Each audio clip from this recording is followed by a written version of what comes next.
네, 안녕하세요.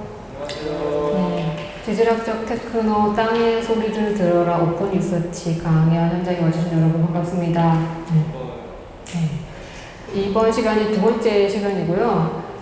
지금 여러분이 계신 이 공간은 미디어시티 서울 사전 프로그램 전시의 일환으로 관객 참여형 프로그램 두 가지가 운영되고 있는 곳이에요. 그래서 여기 보시면 지질학적 테크노가 있고 또 왼쪽에 보시면 코드 밀키트라는 프로그램도 토요일 오전에 운영이 됩니다.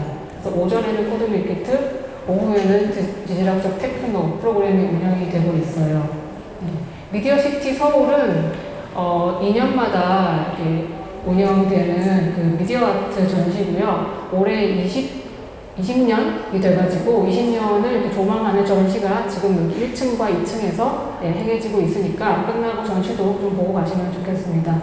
그래서 이거는 이제 미디어시티 사전 프로그램으로 내년에 아마 비행을 진행될 것으로 예상됩니다. 네.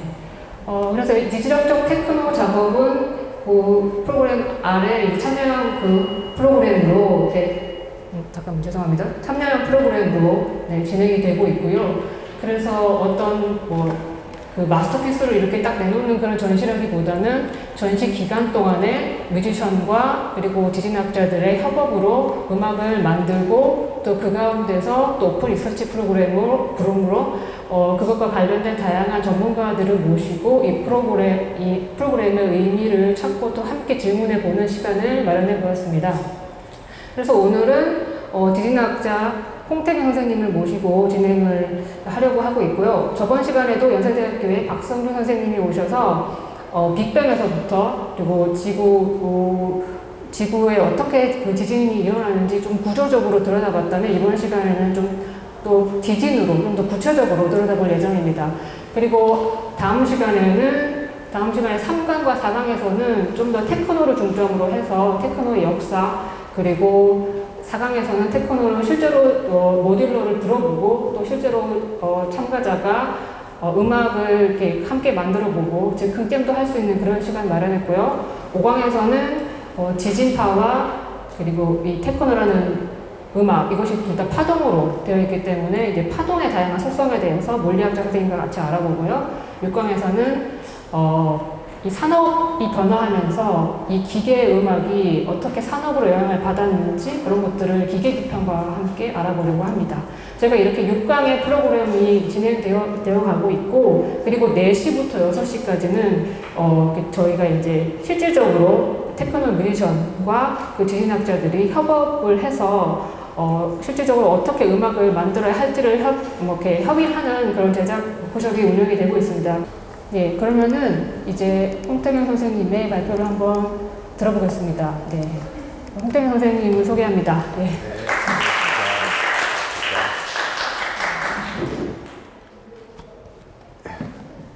네, 여러분 반갑습니다. 저는 연세대학교 지구시스템과학과에 근무하고 있는 홍태경 교수라고 하고요. 전공은 지진학입니다. 오늘 사실 미술관에서 제가 강연을 해보는 거는 이번 처음인데요. 저한테도 굉장히 재미난 경험일 것 같고 처음에 이 안데스 작가님이 저희 연구실 찾아오셨을 때 저는 잘못 찾아오신 줄 알았어요. 왜냐하면 미술관에서 강의 요청한 적이 없기 때문에 더군다나 과학관도 아니고 과학관에서는 자주 오는데 미술관에서 우리가 할 수 있는 게 뭘까라고 생각을 했는데 굉장히 재미난 시도를 하시더라고요. 테크노 뮤지션하고 또 땅도 움직이는 게 일종의 비트인데 그거를 이제 소리화해서 표현을 하시겠다라고 해서 참 재미난 시도라고 생각을 했거든요. 그래서 이제 지난주 강연에서는 저희 연구실의 연구교수인 박성준 박사가 좀 설명을 했고요. 오늘은 지구에서 벌어지는 이 지진계에 기록되는 요 지진이라고 하는 특성 좀 알아보고요. 지진뿐만 아니라 땅을 흔드는 게 여러 가지 요소들이 있고 그게 다 지진계에 기록이 되거든요. 그런 예들을 좀 보여드리면서 어떤 차이가 있을지 그리고 그게 테크노 음악이나 혹은 우리에게 주는 어떤 그 의미라던가 이런 거에 대해서 조금 살펴보도록 하겠습니다. 자유롭게 궁금한 거 있으시면 언제든지 질문하시고요. 반대로 저도 질문하니까 마음의 준비를 하고 계시다가 제가 질문을 하면 답변을 해주십시오. 질문하실 때는요, 여기 앞에 마이크가 있으니까 손을 들어주시면은 마이크 받아드리겠습니다. 자, 그럼 시작해 보겠습니다. 자, 뭐 아주 흔하게 많이 보던 영상인데요. 이거는 1995년 1월 17일 날 고베에서 발생한 지진 당시의 영상입니다. 규모가 6.9였는데요. 한 5천 명 이상의 사람들이 사망을 했습니다. 일본은 원래 지진이 굉장히 빈발하기 때문에 지진에 대한 대비가 되게 잘 됐다고 생각을 했는데 막상 도심에서 이렇게 지진이 발생을 하니까 준비가 잘 됐는데도 많은 사람들이 죽고 그 준비한 게 굉장히 부족했다라는 걸 깨닫는 아주 지진이었습니다. 이걸 계기로 해서 이제 일본은 굉장히 더 많은 준비를 하게 되는데요. 그 효과로 2011년도 동일본 대지진이 발생했을 때 피해를 굉장히 줄일 수 있었거든요. 근데 이제 이 예에서 보다시피 지진이라고 하는 게 인간 생활에 있어서는 정말 피할 수 없는 큰 재앙이 되는 사건들입니다. 뭐 이렇게 도심지 파괴뿐만 아니라 인간의 생활을 많이 망가뜨리거든요. 이런 지진들은 사실 이뿐이 아니라 많이 있습니다. 자, 이 그림은요, 1976년 7월 27일 날 발생한 중국 탕산 지진인데요. 규모가 7.5였고, 정부 공식 기록에 의하면은 한 25만 명이 사망한 걸로 되어 있지만, 비공식 기록에 의하면, NGO 기록에 의하면 65만 명이 사망한 걸로 되어 있습니다. 이 도시의 인구가 한 100만 명인 걸 감안하면은 인구의 거의 한 3분의 2가 사망한 셈이거든요. 그래서 굉장히 큰 피해를 일으켰던 지진인데 이게 지진계가 개발이 되고 나서 발생한 지진 가운데서는 가장 큰 피해를 일으킨 지진입니다. 이게 지진 전후 영상이 보이고요. 여기서 제 마우스가 안 보이는군요. 네. 그래서 자, 이 영상은 2004년 12월 26일 날 발생한 인도양 수마트라 지진인데 아마 기억하시는 분도 있으시고 그 후에 태어나신 분도 있으실 텐데 규모가 9.1이었습니다. 엄청나게 큰 지진이거든요. 규모가 9.1이나 정도 된다면은 우리가 이제 규모가 하나씩 바뀔 때마다 예를 들어서 규모 4, 규모 5 이제 규모가 하나 차이가 나는데 이 규모 하나 차이가 에너지로는 32배 차이가 납니다. 그래서 규모 4와 규모 5가 32배 차이가 나고 규모 6과 규모 5도 32배 차이가 나거든요. 그럼 규모 4하고 규모 6의 에너지 차이는 32 곱하기 32가 돼서 한 1000배 정도 차이가 납니다. 그러니까 규모 4하고 규모 6 이거는 두 단계밖에 차이 안 나니까 우습게 볼 수 있는데 에너지 차이로는 엄청난 겁니다. 그래서 규모 9 정도 되는 지진은 규모 5짜리가 쉽게 얘기하면 32,000개가 한꺼번에 터져야지 발생할 만한 어마어마한 지진이었던 거죠. 그러니까 이런 큰 지진이 발생했고요. 물론 뒤에 동일본 대지진도 말씀드릴 텐데 그때도 규모가 9.0이었거든요.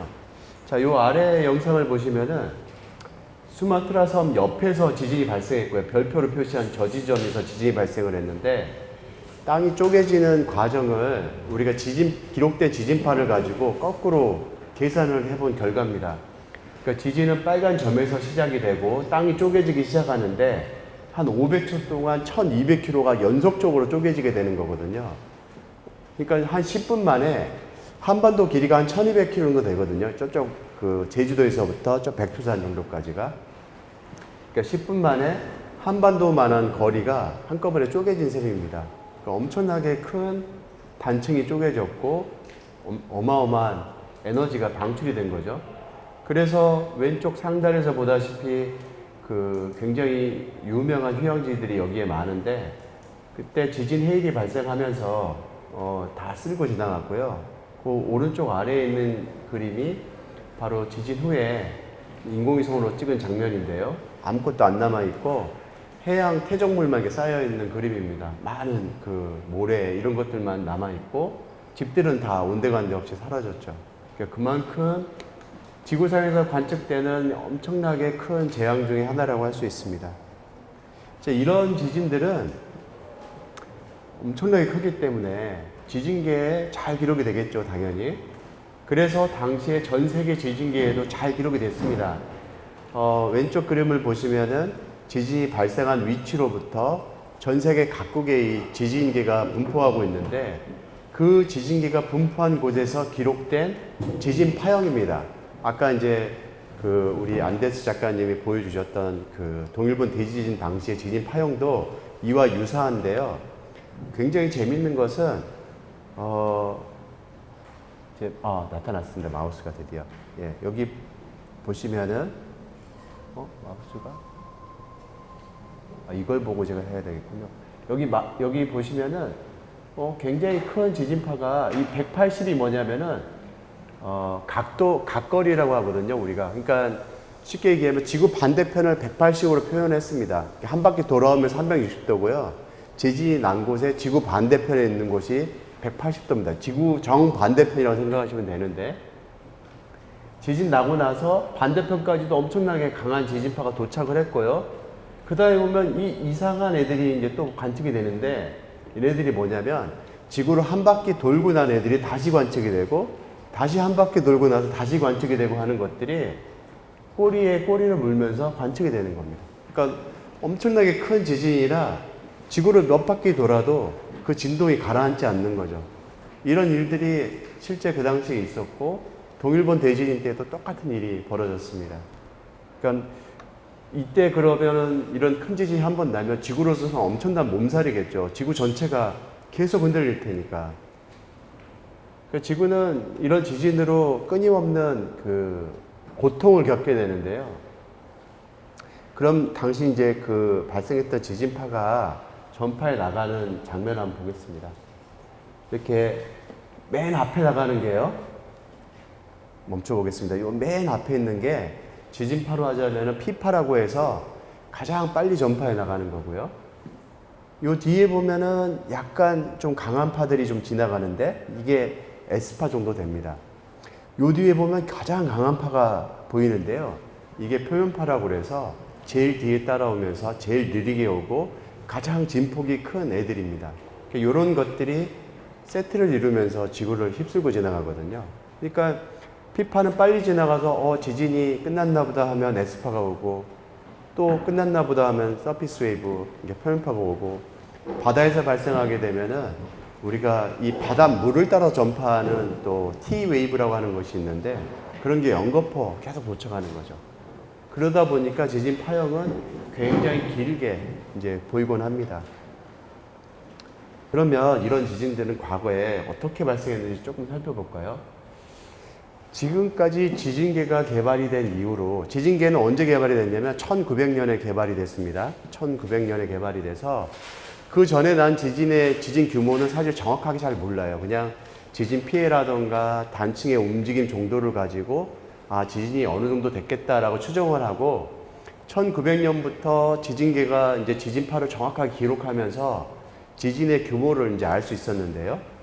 그 후로 본 가장 큰 지진은 1960년에 발생한 7일의 지진입니다. 여기 보시면 규모가 9.3이에요. 어마어마한 지진이죠.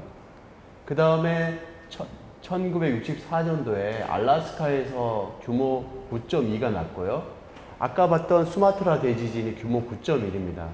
그리고 동일본 대지진이 어디 있냐면 여기 있죠. 9.0. 1900년부터 지금까지 발생한 지진 가운데 랭킹 4위에 해당하는 엄청난 지진입니다. 근데 1900년부터 지금까지는 한 120년밖에 안 됩니다. 120년 기록 동안에 이렇거든요. 근데 지구 역사가 46억 년이나 되거든요. 그럼 그 안에 이런 지진들은 수만 번 일어났었겠죠. 그러니까 어마어마하게 많은 지진들이 늘상 발생을 해왔고, 앞으로도 우리 후손들은 지진을 이제 겪게 될 텐데요. 그래서 지진을 피할 수가 없는 거죠. 그런데 이 지진을 보면 굉장히 재미난 특성이 있습니다.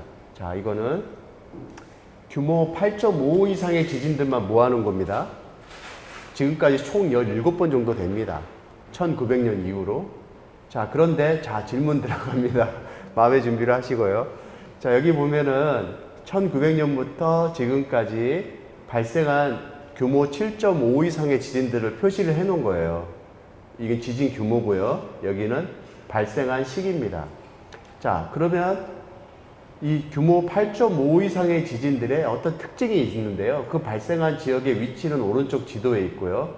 자, 어떤 공통점이 있을까요? 아, 나는 어떤 공통점이 좀 보인다 하시는 분 있으면 말씀해 주세요.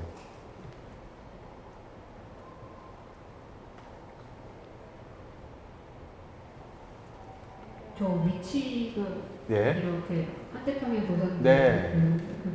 그걸 얼핏 들어가지고 네. 그거에 혹시 공통점 아닐까요? 네, 아주 정확한 지적. 고맙습니다. 이렇게 하니까 마치 짜고 하는 것 같은 느낌인데요. 처음 예, 그 이른바 아까 봤던 지진이 굉장히 많이 발생하는 곳이 태평양 주변이었잖아요.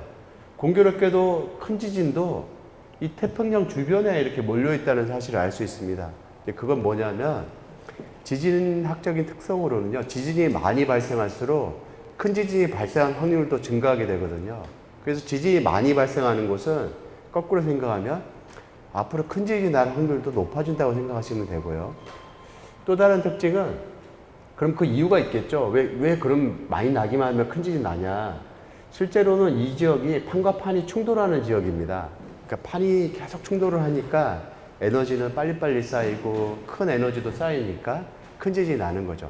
자, 한 가지 공통점 찾았고요. 다른 공통점 한번 보이시는 분 있으세요?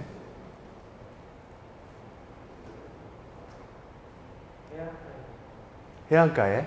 예, 해안가죠. 예, 바로 해안가, 아까 이제 태평양 연안이라는 측면에서 이제 비슷한 답이라 할 수 있는데요. 해안가입니다. 왜 해안가냐면 판과 판이 충돌하는 데가 왜 해안가냐 하는 질문으로 연결이 되는데요.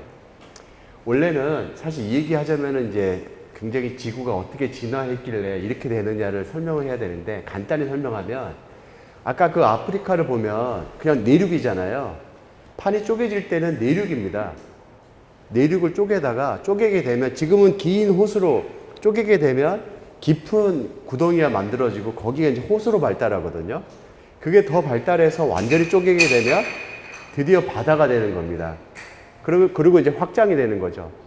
그러면 쪼개진 데가 바다가 되고 이 쪼개지기만 하냐 하면 언젠가는 쪼개짐이 멈추고 거꾸로 닫히는 일이 벌어지는데요. 지구는 닫힐 때 그 쪼개졌던 곳이 바로 닫히는 곳의 중심이 되고 그곳으로 판이 모이게 되거든요. 그래서 결과적으로는 판이 쪼개졌던 곳이 종착점이기도 합니다. 공교롭게도. 그래서 바다와 육지가 면한 곳이 바로 충돌대가 되는 겁니다. 쉽게 설명하면 그렇고요. 자, 그 또 다른 또 특징이 뭐가 있을까요? 아마 보이실 텐데 설마 하시겠죠? 제가 답을 말씀드릴게요. 자세히 보시면 자, 규모 8.5 이상의 지진들이 여기 있습니다.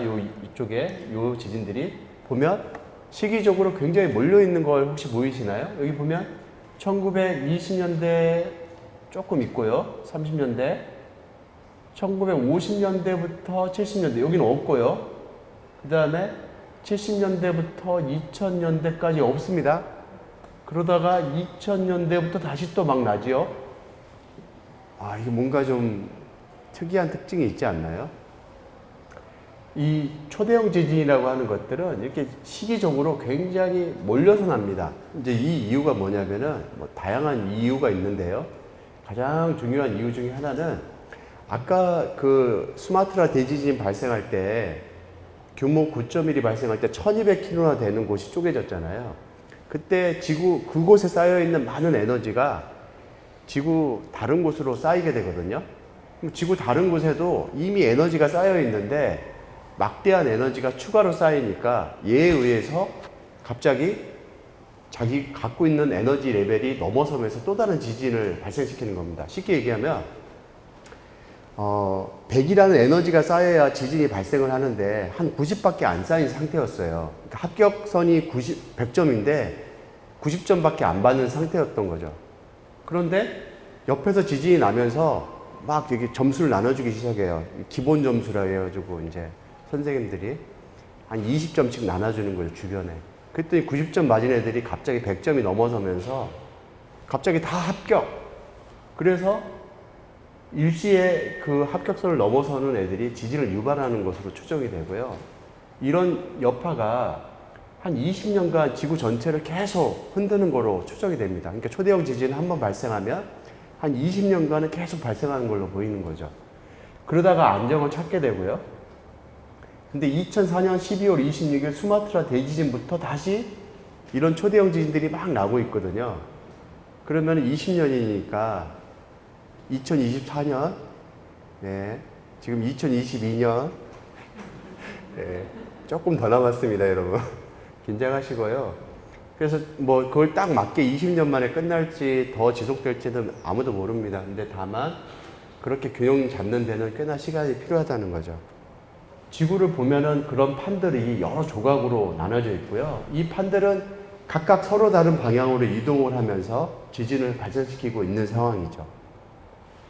뭐 에너지가 계속 쌓이면요, 이 에너지가 응력이라고 표현이 되어 있는데 멀쩡한 땅에 에너지가 쌓이면 언젠가는 이 땅이 견디지 못하고 부서지는 일이 벌어지는데 이걸 우리가 단층이라 하고 그 단층이 만들어질 때 발생하는 에너지, 운동을 지진이라고 합니다. 그래서 판의 이동이라고 하는 게 늘 우리 그 일본 열도 앞바다에서는 태평양판이 일본 열도하고 매년 10cm의 속도로 충돌하거든요. 1년에 10cm씩 계속 이동해 와서 계속 충돌을 하고 그리고 지진을 발생시키고 있습니다. 여기 보면은 시간이고요. 이건 스트레스가 응력인데 판이 이동하는 속도가 늘 같기 때문에 시간에 따라 응력이 쌓이는 속도도 늘 같습니다. 늘 일정하게 응력이 쌓이다가 드디어 땅이 견딜 수 없는 그 지점이 요 지점이라면 드디어 지진이 발생을 하고요. 그리고 지진 발생함과 동시에 에너지를 배출하니까 쌓였던 응력이 뚝 떨어지게 되는 거죠. 아, 이제 좀 살겠다 하고. 근데 다시 판이 계속 충돌해 오니까 다시 또 쌓이고 다시 지진이 발생해서 에너지가 풀리고 하는 과정을 계속 반복적으로 하는 거죠.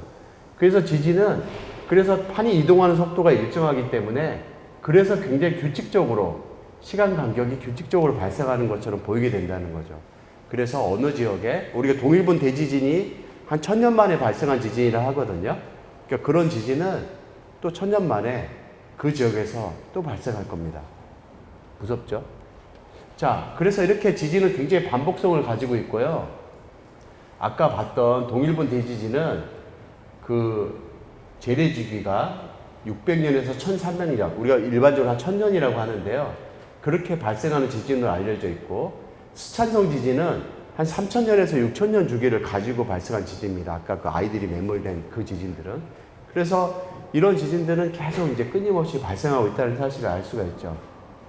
한반도 얘기를 좀 해볼까요? 그럼 한반도는 얼마나 위험한지? 자, 아까 봤던 지진을 한번 플랫을 해봤는데 일본 열도 여전히 안 보이고요. 지진으로. 한반도는 조금 보이긴 하는데 한반도도 제법 지진이 많습니다. 예, 그리고 최근에 경주 지진, 포항 지진 겪으면서 저는 사실 지진학자지만 어렸을 때 뭐라고 배웠냐면 한반도는 지진의 안전지대다. 그리고 일본 열도가 방패가 돼서 한반도는 지진으로부터 안전하다. 이렇게 막 암기식으로 막 배웠거든요. 근데 막상 지진학자가 되고 보니까 일본 열도가 방패라는 얘기가 도대체 왜 나왔는지도 잘 모르겠고 전혀 상관없는 얘기고요. 한반도가 지진으로부터 안전하지 않다는 사실도 최근에 우리 몸소 겪어보시면서 이제 알게 됐겠죠. 자, 여기서 한번 질문 드려보고 네, 싶은데 네. 혹시 지진을 경험해 보신 분 계세요? 느껴보셨다거나? 아, 그러세요? 잠깐만. 언제 잠깐만요. 겪어보셨어요? 잠깐만요. 네. 되게 약한 지진인데 LA에서 LA에서, 네. 예. LA, 그 캘리포니아 서쪽 해안으로 지진이 굉장히 많이 납니다. 어떻게 느끼셨어요? 어떤 걸 느끼셨는지? 되게 큰 막 탱크 같은 뭐 이런 게 지나가는구나. 그리고 같이 있던 사람은 뭔지 모르니까 그런 감각을 이제 평상시에 느껴본 게 없어서 좀 지나고 나서 알았는데 그게 지진이었구나라고. 네, 진짜 뭐 이렇게 약간 이렇게 흔들리는 것 같은 그런 감각의 이상함이 있습니다. 네. 저도 겪어본 적이 있는데요. 저도 캘리포니아에 살 때 겪었을 때는 제가 이제 배를 대고 저는 이제 산타크루즈라고 해서 샌프란시스코의 조금 아래쪽에 살 때인데요. 배를 대고 이렇게 있었는데 갑자기 이게 배를 탄 것처럼 이렇게 출렁출렁한 느낌이 들거든요. 이제 그게 뭐냐면은 산타크루즈에서 비교적 먼 곳에서 지진이 발생을 하게 되면 아까 동일본 대지진처럼 굉장히 장주기파가 이제 도착을 하게 됩니다. 주기가 굉장히 긴 파가 도착을 하는데 그거를 이제 배로 느낄 때는 굉장히 큰 파도를 타고 출렁출렁하는 것처럼 느낌이 오거든요.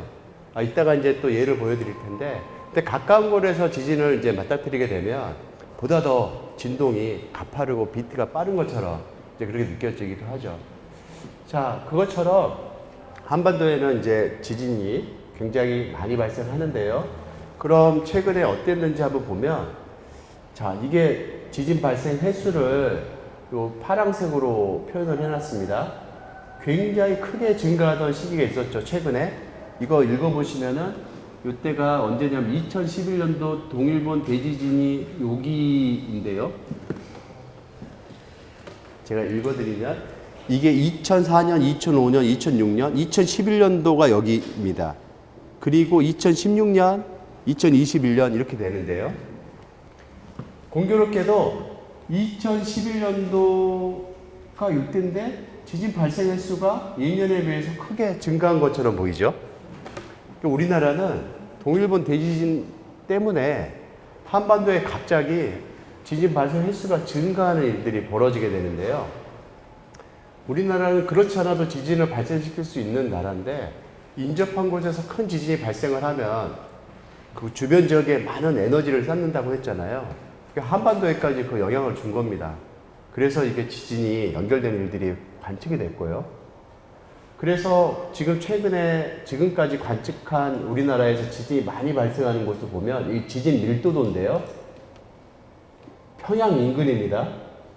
굉장히 지진이 많이 나고요. 그다음에 우리나라 서해안에 지진이 많이 나고, 여기 보면 내륙 속리산 일어나고 동해 연안, 그다음에 제주도 근해가 우리나라로 보면 지진이 제일 많이 발생하는 지역입니다. 지진이 일어났는데 동해에서 서로 갔다. 그러니까 무슨 얘기냐면 지진 소리가 들렸다는 거죠. 근데 처음에는 이 동쪽이면은 강동구 쪽에서 소리가 막 나다가 한참 후에 강서구 쪽으로 이렇게 지진 소리가 슉 지나가는 것처럼 들렸다는 얘기입니다. 이거 뭔가 좀 이상한 얘기처럼 들리지만 지진학적으로는 굉장히 사실인 얘기거든요. 자, 이런 얘기입니다. 아까 수마트라 대지진 보시면은 여기 지진이 여기서 발생을 하고 연쇄적으로 쪼개졌잖아요. 지진은 이렇게 그 파열이라고 하는 단층이 쪼개질 때 연쇄적으로 쪼개지는 일이 벌어집니다. 이게 일반적인 현상이거든요. 이게 미국 캘리포니아에 있는 산 안드레아스 단층인데 이렇게 큰 단층이 쪼개질 때 바로 이런 일들이 벌어지는 겁니다. 그러면 수도 서울에 동쪽에서부터 서쪽으로 발달한 어떤 단층이 있는 게 아닌가. 그리고 그 당시 그 단층이 동에서부터 서로 쪼개졌다는 얘기가 되겠죠. 이게 사실이라면. 그러면 지진 소리 한번 들어볼까요? 어떤 소리가 나는지.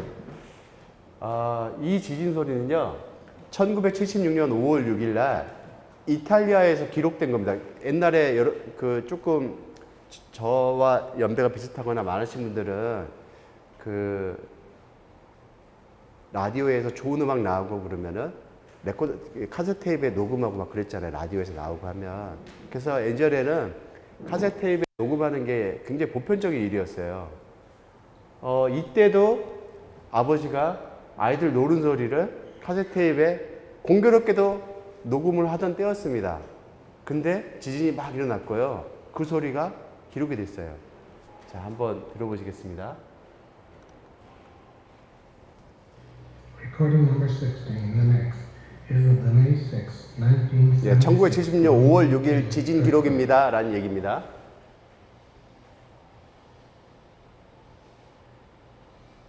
자, 이제 아이들 노는 소리 기록하려고 음악 틀어주고 있는 상황입니다. 근데 갑자기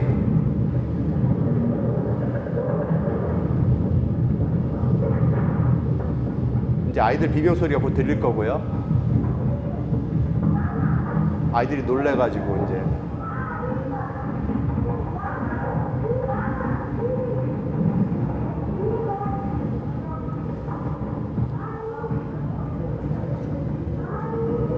아이들이 엄청나게 놀래고 있죠. 자, 어떤가요? 천둥 소리 같은가요? 60 in the next. 실제 진짜 막상 들어봐도 천둥 소리처럼 들립니다. 아까 우리 조선왕조실록에 그 소리가 우레소리와 같고라는 얘기가 나오잖아요.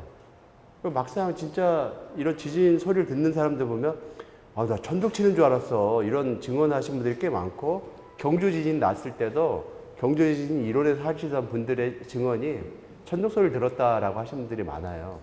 그게 실제 사실이라는 거죠. 참고로 지금 왼쪽에 여러분 보신 오른쪽에 있는 영상은 저희 그 연세대학교 저희 연구실에서 설치한 지진계에 기록되는 파형입니다. 저희가 수도권 이론에 60개의 지진계를 설치를 했거든요. 그렇게 해서 실시간으로 파형이 들어오고 있는 건데요. 요거는 실시간 자료를 저희가 녹화를 해서 지금 현장에서 보여드리기 위해서 지금 보여드리는 거고요. 요 자료는 이따가 다시 한번 언급을 하도록 하겠습니다. 자, 그러면 동일본 대지진 효과 얘기를 했는데요. 동일본 대지진 때 어마어마한 일이 있었는데, 이렇게 지진이 난 방향으로 일본 열도가 막 끌려가는 일이 발생을 했습니다. 그림에서처럼. 그래서 해안가에서는, 일본 열도 해안가에서는 한 7m 정도 지진 난 대로 끌려가고요. 다른 지역은 그보다 적긴 하지만 몇 메타에서 수십 센치까지 끌려가는 일이 발생을 하게 됩니다. 우리나라에서도 지진 때문에 끌려가는 일이 발생했는데, 여기 울릉도 독도 지역에서 한 5cm 끌려가고요. 그 다음에 백령도 쪽에서는 한 2cm 끌려가는 일이 벌어져서 동쪽과 서쪽이 5cm, 2cm 끌려가니까 결과적으로 3cm가 내륙이 늘어난 셈이 되거든요. 그래서 우리나라는 동일본 대지진 이후에 국토 확장의 염원을 이뤘습니다. 그러니까 동일본 대지진이 우리나라 영토를 넓혀준 거죠. 물론 그 후에 10년에 걸쳐서 서서히 회복이 돼서 다시 원상복귀는 되고 있지만, 그때는 이제 그랬습니다.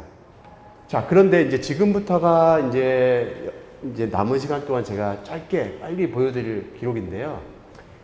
그럼 지진계에는 지진만 기록이 되느냐? 그건 아니라는 거죠. 어떤 게 있냐면요. 예를 들어서 북한처럼 핵실험을 하게 되면 이 핵실험 강도가 굉장히 크기 때문에 그것도 마찬가지로 땅을 흔듭니다. 이것도 지진계에 기록이 되고요. 또 화산이 폭발해도 땅을 흔들기 때문에 또 지진계에 기록이 되고, 바람이 불어도 또 지진계에 기록이 됩니다. 이제 다양한 원인으로 이 지진계에 기록이 되는데, 이게 다 땅의 움직임을 만들어내는 원인 인자가 되는 거죠. 그런 것들이 뭐가 있는지 하나씩 살펴보도록 할게요. 다 아시는 북한 핵실험, 갱도에서 이렇게 하게 되고요. 그런데 이제 북한 핵실험이 한 가지 걱정됐던 거는, 근처에 이제 핵실험장은 여기 빨간색 점인데요. 백두산이 바로 여기에 있습니다. 백두산하고 한 130km 정도 떨어져 있는데요. 혹시 이 핵실험 크게 하면은 백두산이 자극받지 않을까? 이런 걱정을 하는 그 위치에 있는 거죠. 그래서 실제 이 백두산에 대한 이제 걱정이 많은 상황에서, 실제 백두산은 수심이 370m나 되는 이게 물이 370m나 깊이로 요 안에 있습니다. 분화구의 지름은 한 5km쯤 되고요. 고도는 2740m 정도 되고 굉장히 많은 물이 있는 곳이죠. 과거에 백두산 크게 폭발한 기록이 있었다는 건 여러분들도 잘 아실 테고, 특히 서기 1000년쯤 된 969년인가요? 그쯤에 굉장히 큰 폭발을 하게 됩니다. 백두산이. 당시 폭발이 워낙에 강력해서 동해를 가로질러서 이 홋카이도에도 그림과 같이 이렇게 화산재가 쌓여 있거든요. 이게 홋카이도에서 관측된 백두산 폭발 기록입니다. 당시에 엄청나게 폭발이 커서 동해를 가로질러서 화산재가 홋카이도에 쌓여 있고요. 요 두께만 5cm입니다. 화산재가 바다를 건너서 5cm나 되는 화산재를 쌓아놨거든요. 당시에 굉장히 큰 폭발을 했는데, 자, 이거는 북한 쪽에서 바라본 백두산 모습입니다. 이 백두산 정상이 여기 있고요. 요게 분석을 해보면 한 번의 폭발로 쌓은 화산재가 요 높이를 만들었다고. 이거 사람이 여기 있으니까 높이를 가능하시겠죠? 그러니까 당시에 어마어마하게 큰 폭발을 했고, 이게 바로 지금으로부터 1000년 전에 폭발했던 그 폭발로 만들어진 거고요. 제가 당시에 현장에 갔을 때, 저는 이제 저쪽에 중국 쪽으로 갔는데, 이 백두산 정상부에서부터 한 100km 떨어진 마을이거든요. 근데 거기에 가보면 한 10m 정도의 화산재가 쌓여 있어요. 그 마을에 여전히. 그러니까 굉장히 큰 폭발이 당시 일대에 엄청나게 쌓여 있다는 걸 알 수가 있는 거죠. 실제로는 저희 논문에 담았던 내용인데, 북한이 만약에 큰 핵실험을 하게 되면 이렇게 그림과 같이 마그마방을 자극하게 되고 분화로 연결될 수 있으니까 핵실험 큰 거 하지 말라는 내용인 거죠. 지금까지는 저희가 여기서 얘기한 그 핵실험 수준에 아직 도달을 못했는데, 다음번 7차 핵실험을 곧 한다고 하잖아요. 그때 핵실험 규모가 저희가 생각한 규모 7 정도 되면 위험할 수 있다는 내용입니다. 그러니까 이번 핵실험도 상당히 조심해야겠죠. 이런 내용들이 있었고요. 다 넘어가겠습니다. 시간이 별로 없으니까. 질문이 네, 하시죠. 네, 백두산이 만약에 폭발을 하면 네. 백두산 영화에 보면은 예. 네. 진다 그렇게 나오거든요. 실제로 되나요? 사실 화산재는 이렇게 확산이 되긴 하는데, 그때 보면 서울에 있는 막 건물에 영향을 줘서 무너지고 이러는 장면이 나오잖아요. 그거는 사실 상상하기는 어렵고요. 그 백두산 폭발로 서울까지 땅을 크게 흔들어서 건물이 붕괴되거나 하는 건 어렵습니다. 다만 폭발로 화산재가 확산이 되기 때문에 아까 봤던 홋카이도까지 화산재가 확산이 되니까 남한 전역까지는 화산재로 굉장히 큰 피해를 입을 것은 굉장히 분명해지고요. 하지만 화산 폭발로 건물이 붕괴되거나 하진 않을 것 같습니다. 자, 그러면 이제 지금부터는 조금 지진기에 기록되는 기록들이 뭐가 있는지를 한번 살펴볼게요. 느닷없는 뉴욕입니다. 그 월드 트레이드 센터, 세계 무역센터라고 하는 쌍둥이 빌딩인데 9.11 테러 아마 들어보셨을 겁니다. 그래서 이 비행기가 차례로 충돌을 하고 뉴욕 쌍둥이 빌딩에 나는 장면입니다. 그리고 곧 붕괴를 하죠. 붕괴하는 건 여러분들 잘 아실 테니까 그 영상 따로 준비하지 않았는데, 그 붕괴의 과정이 이제 고스란히 기록이 되는데요. 자, 이 월드 트레이드 센터가 뉴욕 맨하탄이 남쪽 끝에 있는데요. 여기 시내에 보면은 컬럼비아 대학이라고 있습니다. 뉴욕 안에. 근데 컬럼비아 대학 부설 연구소가 이 팰리세이드라고 하는 바로 요 지역에 있거든요. 저도 여기서 근무를 했는데, 그 라몬 도어티 얼스 옵저버터리라고 해서 콜롬비아 대학교 지구관측소라고 하는 곳이 있습니다. 여기에 이제 저희 같은 지진학자, 지구과학자들이 다 모여서 연구를 하는 데인데요. 여기에 지진기가 하나 있습니다. 이 지진기에 기록이 됐는데, 이런 기록이 남았습니다. 자, 지진기가 이렇게 가동을 하다가 뭔가 크게 흔들린 기록이 하나 나오고, 이게 첫 번째 임팩트입니다. 첫 번째 쌍둥이 빌딩에 비행기가 충돌한 기록이 남았고요. 두 번째는 조금 미약하긴 한데, 두 번째 비행기가 두 번째 빌딩에 충돌한 기록이 남아있고요. 그로부터 시간이 한참 흐른 후에 첫 번째 빌딩이 무너지는 기록이 남았습니다. 엄청나게 큰 기록을 남았죠. 그 다음에 두 번째 빌딩이 무너지는 기록이 남아있습니다. 이거 보면은, 이게 이제 지진 규모로 이걸 확대해서 이제 그 영상을 보면, 지진 규모로는 마이너스가 0.9 정도 되는 지진 규모고요. 여기 빌딩이 실제로 무너질 때는 규모 2.1이면 비교적 큰 규모입니다. 우리나라 기상청은 규모 2가 넘는 지진부터는 발표하는데, 지진으로 발표될 만한 큰 그런 붕괴였던 거죠. 이런 것들이 이제 지진기에 다 기록이 되는데, 자, 이게 뭐 기록될 수 있지 하지만, 제일 뭐가 중요하냐면, 사건이 발생하면은 FBI가 제일 먼저 하는 게 사건 기록입니다. 몇 시 몇 분 몇 초에 비행기가 충돌을 하고 몇 시 몇 분 몇 초에 어떤 일이 벌어진지를 다 정리를 하게끔 돼 있거든요. 근데 당시에 사람들이 많은 영상을 찍었지만 시간이 당시에 이때 영상 찍을 때는 타임을 자기가 맞추는 거잖아요. 영상에 보면 시간이 나오는데 그 시간이 다 안 맞는 겁니다. 근데 이 기록되는 지진기에 기록된 시간은 인공위성하고 싱크가 되어 있기 때문에 되게 정확한 GPS 시간이거든요. 그래서 FBI가 처음으로 확인한 자료가 바로 이 지진 파형 자료였고요. 이걸 보게 되면 비행기가 정확하게 몇 시에 충돌을 했고 그 다음에 언제 바로 무너졌는지 알 수 있게 되는데 이 자료가 나중에는 미국 표준연구소라고 해서 건축 물의 어떤 규정을 마련하는 곳입니다. 항공기가 충돌해서 큰 고층 빌딩이 무너지는 것은 전례가 없는 일이었습니다. 그래서 당시에 처음에 쌍둥이 빌딩 만들 때는 항공기 충돌 사고에 대한 대비를 전혀 하지 않았거든요. 근데 이게 좋은 자료가 됐던 거예요. 앞으로 그러면 고층 건물을 지을 때는 어느 정도의 강도를 가지고 버텨야 되는지 자료가 이 자료가 됐던 거죠. 어느 정도의 큰 비행기가 언제 충돌을 하면 얼마 만에 무너졌는지에 대한 그 정보 자료가 앞으로 건축물을 디자인하려면은 이 정도의 강도하고 이 정도는 견딜 수 있게 해야 된다는 바로 자료로 쓰이게 됩니다. 그래서 이런 자료가 지진동이 다른 용도로 활용된 사례가 되고요. 또 기록을 보면 일반적인 지진과는 전혀 다릅니다. 일반적인 지진은 아까 봤던 것처럼 P 나오고 S파 나오고 서피스 웨이브 나오고 하는데 여기 보다시피 임팩트라서 P파만 나오고 뒤에 이제 코다 웨이브로 줄어드는 이런 형태를 띠고 있는 거죠. 천안함 폭침 사건인데 아마 기억하실 텐데 굉장히 비극적인 사건이죠. 당시 이 사건을 해결하는데도 지진파가 꽤나 공헌을 합니다.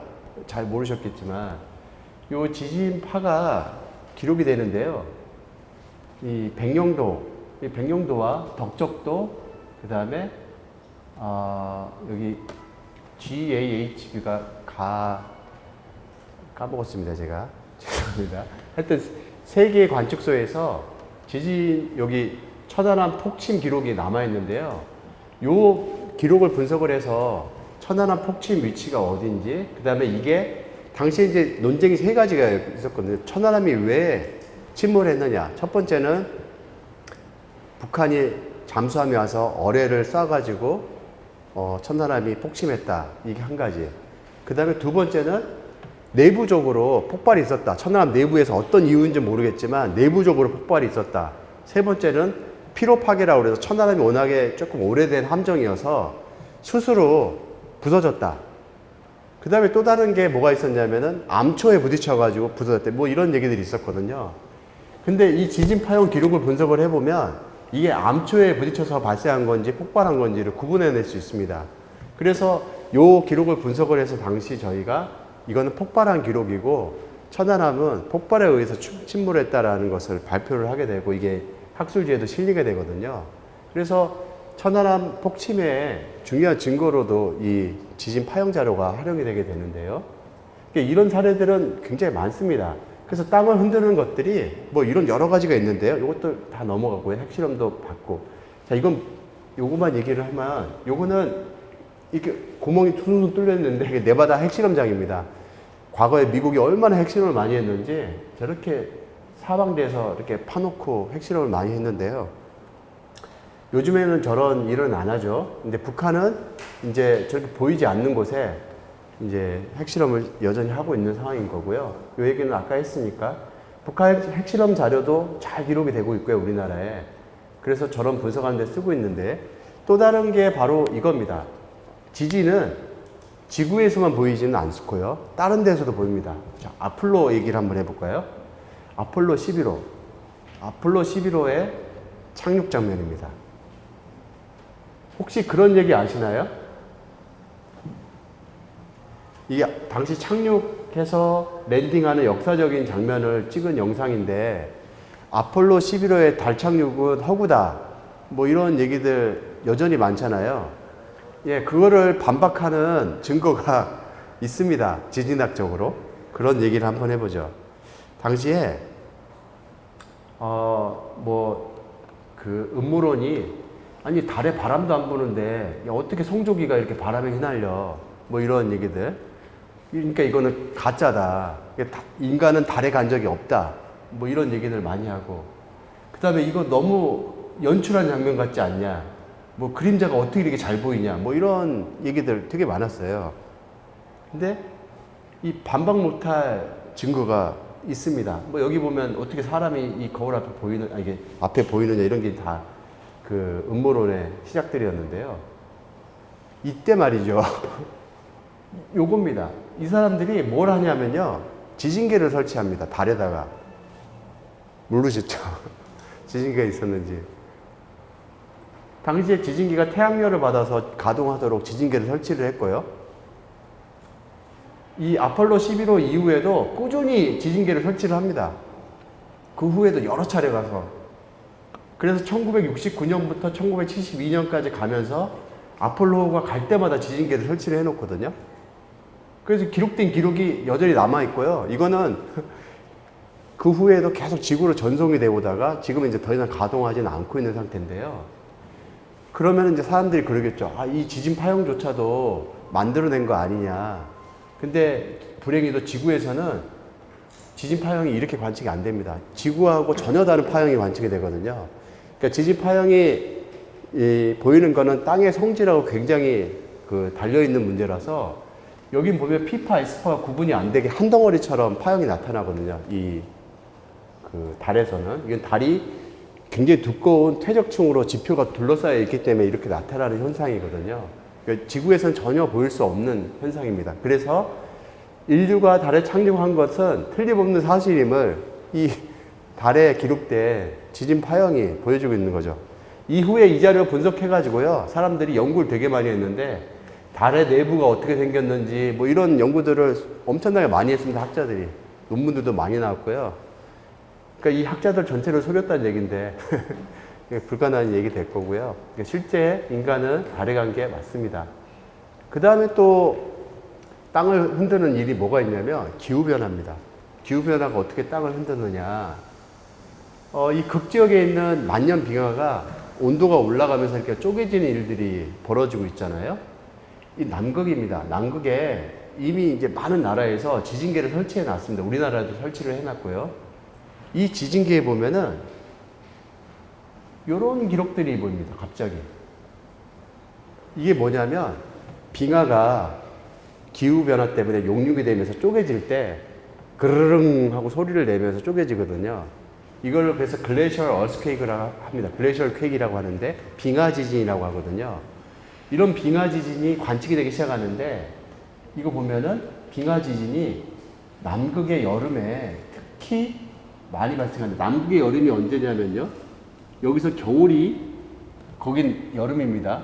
왜냐하면 남반구니까. 그래서 여기 보시면은 여기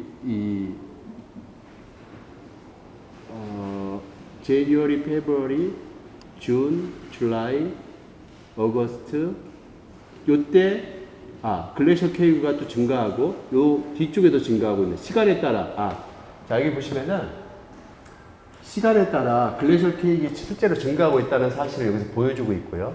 그래서 기후변화 같은 것들을 확인하는데도 바로 이 지진계가 활용이 되고 있는 거죠.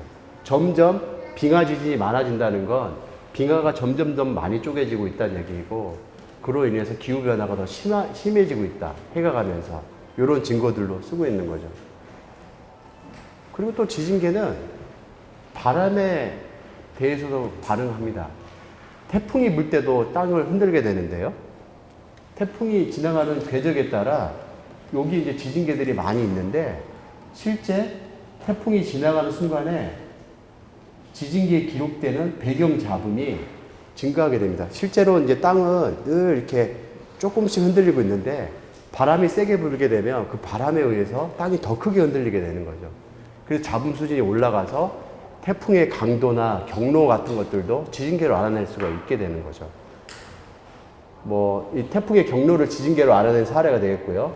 심지어는 천둥이 쳐도 천둥 소리도 기록을 합니다. 이렇게. 우리나라에서 기록된 천둥 소리인데요. 서울에서 천둥이 지진계에 기록된 예인데 그 지진계가 굉장히 다목적입니다. 꼭 땅의 소리를 만들어내는 게 지진만 있는 게 아니고 천둥도 땅의 소리를 만들어낸다는 거죠. 최근에는 그 화성에다가 지진계 인사이트라고 하는 또 탐사선이 가가지고 또 지진계를 설치해 놨거든요. 그래서 2019년부터 지금까지 가동 중인데요. 이렇게 늘상 기록된 지진 파형들이 나오고 있습니다. 화성에도. 그래서 꽤나 많은 지진을 찾아냈고요. 화성에 지진이 한 400번 정도 발생하고 있다는 사실을 알아냈고, 특히 화성에도 해가 뜨게 되면은 갑자기 바람이 많이 분다는 사실을 알게 됐습니다. 화성에 대기가 있는데요. 여기 이제 화성에 해가 뜨는 시간입니다. 이게 날짜고요. 화성의 하루를 솔이라고 합니다. 우리는 데이라고 얘기를 하는데 one day, two day, three day 뭐 이렇게 하는데 화성의 하루를 솔이라고 부릅니다. 우리는. 화성과 지구는 거의 24시간 비슷한데 화성의 하루가 조금 더 길거든요. 그래서 화성의 하루를 하루라고 할 때 그 이제 지진 기록을 쭉 모아놓은 겁니다. 이렇게. 그런데 화성에서 해가 뜬 시간을 표시한 거고 해가 진 시간을 표시를 한 건데요.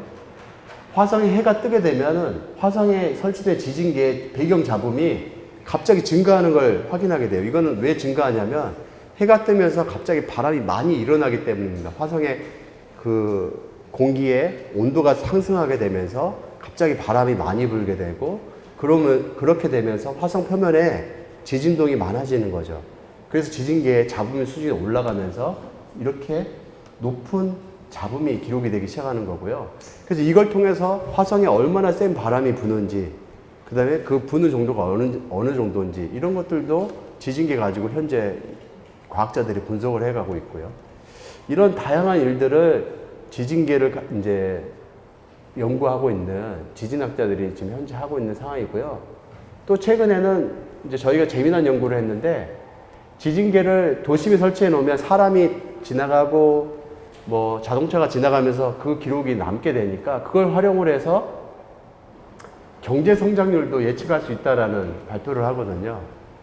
그러니까 인간의 활동이 많아지게 되면 당연히 경제 활동도 많이 하게 될 거고, 그래서 도시에 설치된 지진계의 배경 잡음이 늘어나면은 그곳의 경제 성장률도 증가한다라는 연구 결과를 발표를 했고요. 지진계에 기록된 배경 잡음을 활용하게 되면 그 지역의 경제 성장률이 어떻게 되는지를 맞출 수 있다라는 발표도 하게 됐습니다. 그래서 이제 지진학자가 다방면으로 네, 이제 경제 문제까지도 관여할 수 있는 단계까지 된 거죠. 이런 연구까지도 이제 현재 됐고요.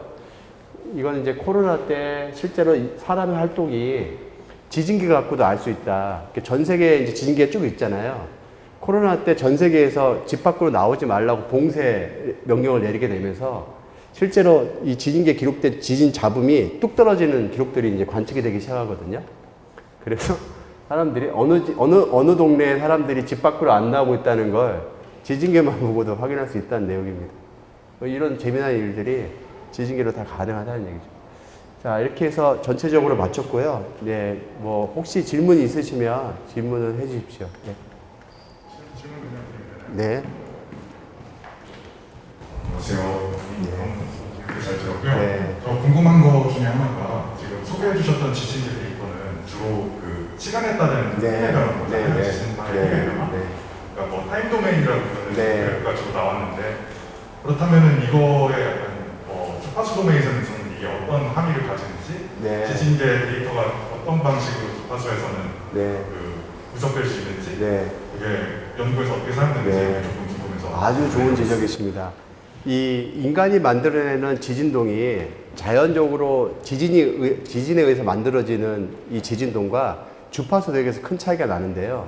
사람들이 만들어내거나 자동차가 지나가면서 만들어내는 지진동은 대부분 한 2Hz 이상에서부터 50Hz 사이에서 기록이 되는데, 이 지진에 의해서 만들어지는 지진동은 2Hz 밑으로 주로 관측이 됩니다. 그러니까 이거는 왜 그러냐면 그 지진동을 일으키는 소스의 움직임에 달려 있거든요. 그래서 지진 규모가 크면 클수록, 예를 들어서 큰 지진이라고 하는 거는 동일본 대지진 같은 거는 땅이 그르릉 하고 쪼개질 때 이 땅의 움직임이 곧 에너지고 주파수로 나타나는데, 단층이 크면 클수록 길게 움직여야 되니까 그르르르릉 하고 움직이게 되면 그게 저주파로 관측이 되게 되고요. 인간은 굉장히 비트가 빠른 걸음이라든가 모터를 활용하기 때문에 고주파수를 만들어내게 되는 겁니다. 그래서 이렇게 간단하게는 소스가 뭐냐를 가지고 주파수를 활용하기도 하고요.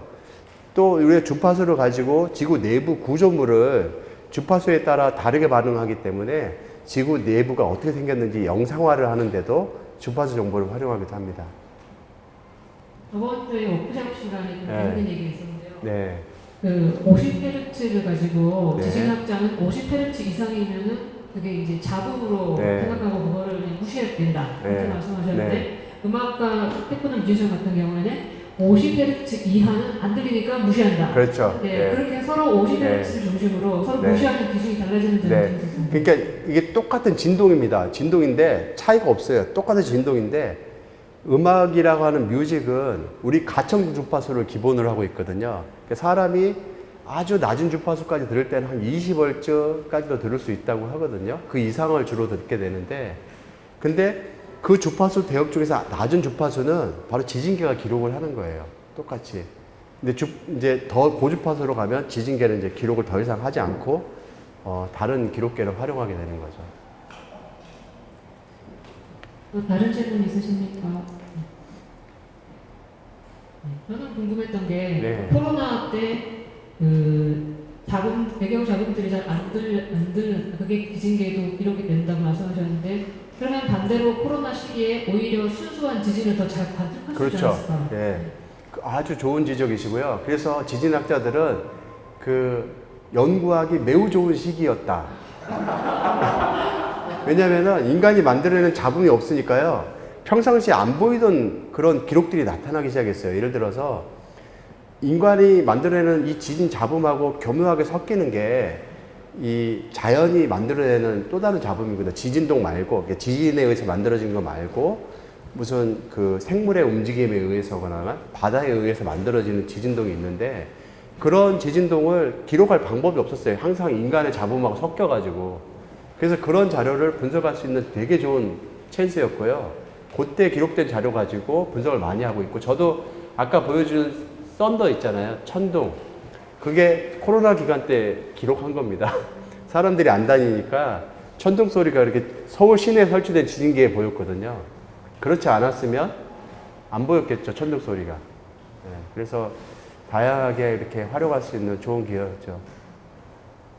그리고 보여주실 때 이제 전 세계의 다양한 지진파를 막 보여주셨는데 지진학자들은 그러면 그런 지진파들을 함께 공유하고 함께 연구하는 그런 어떤 문화랄까 그런 것이 좀 이렇게 적용이 네. 있나요? 그 일반적으로 요 지진에 대한 어떤 피해가 워낙에 세계적으로 혹은 이제 인류에게 큰 피해를 주기 때문에 자료에 대해서는 웬만하면은 다 공유하고 있습니다. 다 오픈된 곳에서 서로 누구나 다운로드 받아서 학자들은 활용할 수 있도록 하고 있고요. 근데 다만 특수 목적으로 설치된 것들이 있거든요. 예를 들어서 우리나라 같은 경우에는 북한 핵실험을 탐지하기 위해서 설치된 시설물이라든가 이런 것들은 당연하게 이제 공개가 잘 안 되고 있고요.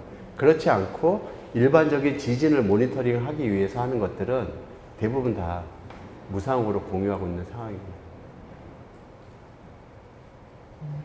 뭐 다른 질문 있습니까? 그러면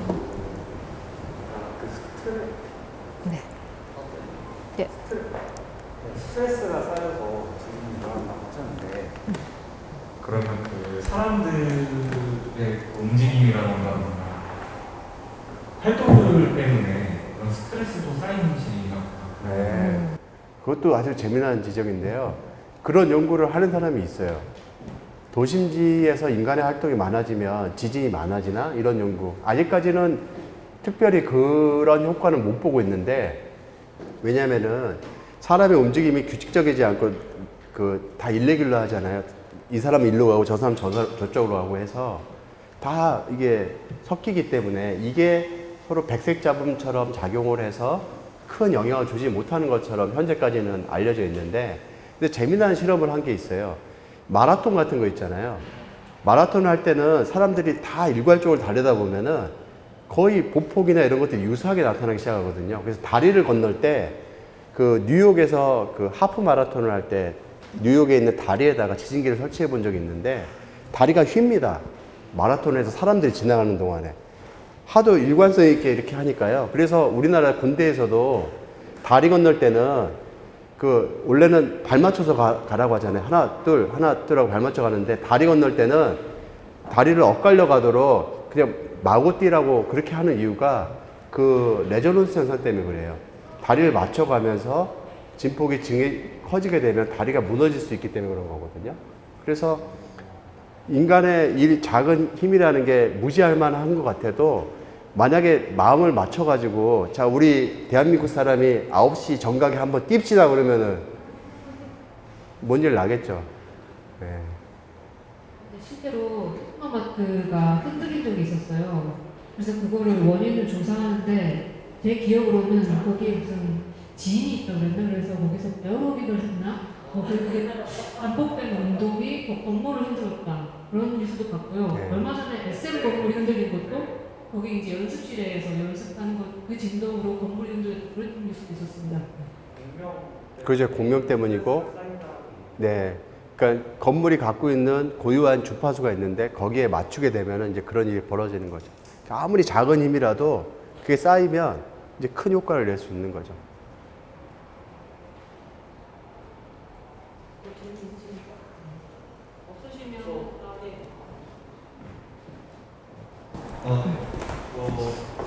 일단은 처음부터 궁금했던 게 이제 지진파를 응용해서 하는 것이 왜 수많은 전자음악 중에 테크노인지가 첫 번째로 궁금했고 네네네.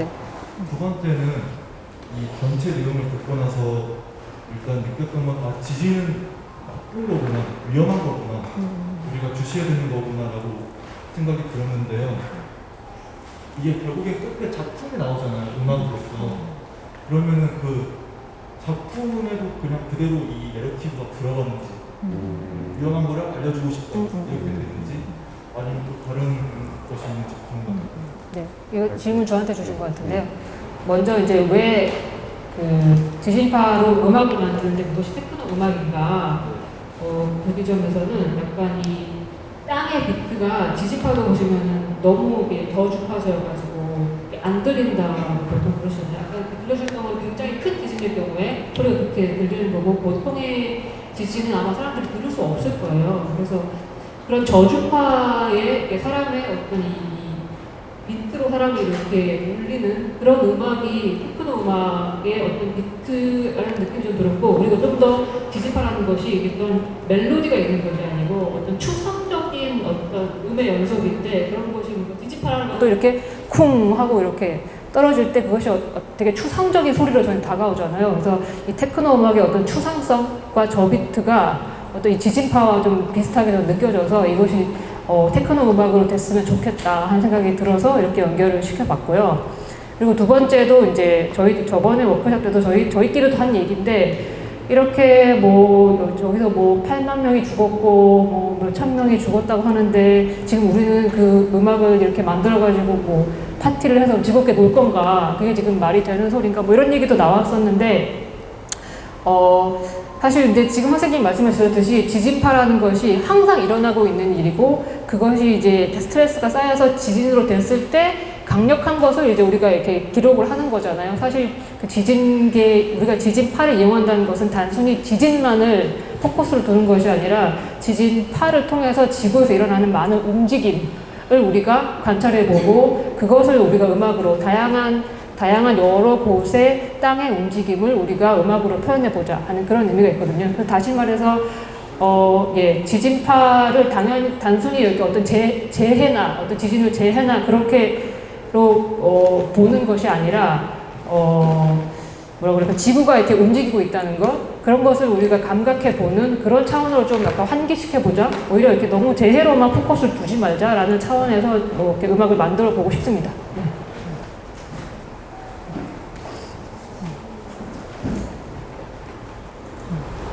혹시 기반함에 따라서 진동이라던가 지진의 여파가 다른지 예를 들어 서울같이 화강암으로 둘러싸여져 있고 이러면은 좀 더 안전한가? 아니면 어떤 위치에 따라 좀 다른가?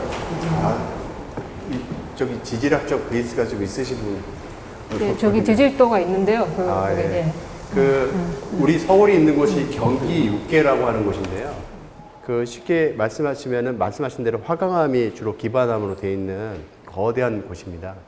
아까 제가 설명을 좀 덜 드렸는데 왜 그러면은 조선왕조실록에는 그렇게 지진이 많이 났는데 최근에는 왜 지진이 안 나는가? 그 이유가 바로 질문 주신 그 내용 때문인데요. 이 현재 서울이 위치하고 있는 경기 육계는 굉장히 단단한 암질입니다. 단단한 암질이라는 거는 여기를 부수기 위해서는 굉장히 많은 응력이 쌓여야만 되거든요. 그러니까 응력이 한번 쌓일 때까지 굉장히 많은 시간이 필요한 거죠. 다른 데는 약해서 그냥 막 부서지는데 여기는 오랫동안 누적이 돼야 되고요.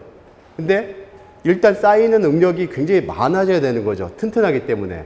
근데 일단 부서질 때는 쌓였던 응력이 크기 때문에 한 번 부서질 때는 큰 지진이 될 수 있다는 얘기입니다. 그래서 조선왕조 실록을 보게 되면 분명히 큰 지진이 났는데 지금 보면은 지진은 거의 보이지도 않고 그 이유가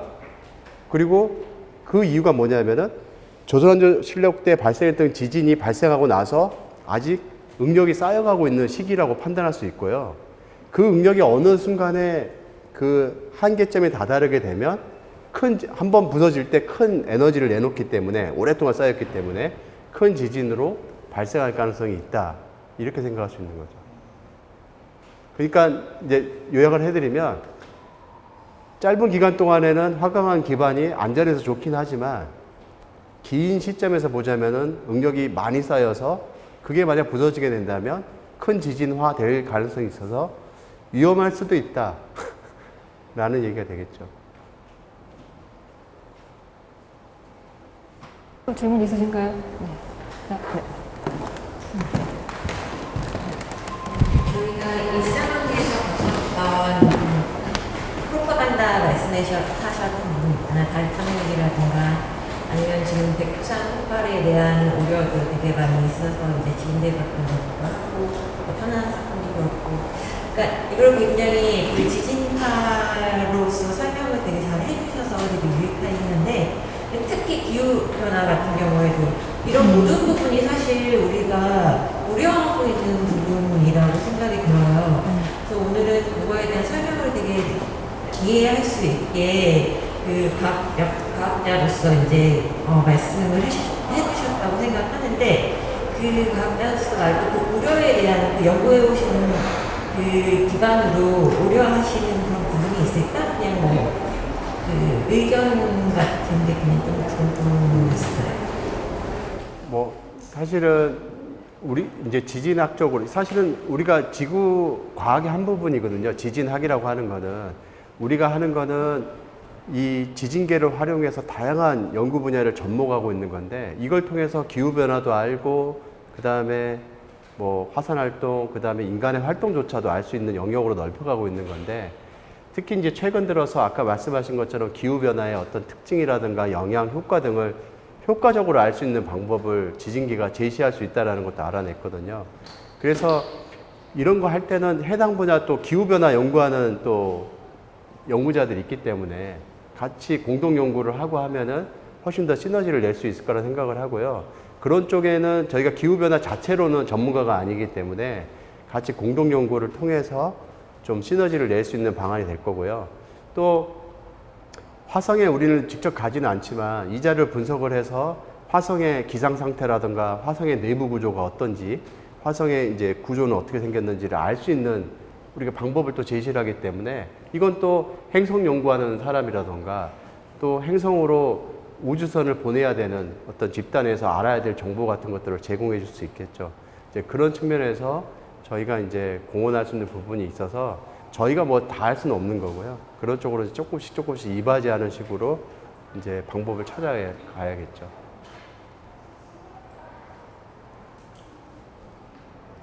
더 질문 없으시면은 네 여기서 마치도록 하겠습니다. 네, 감사합니다.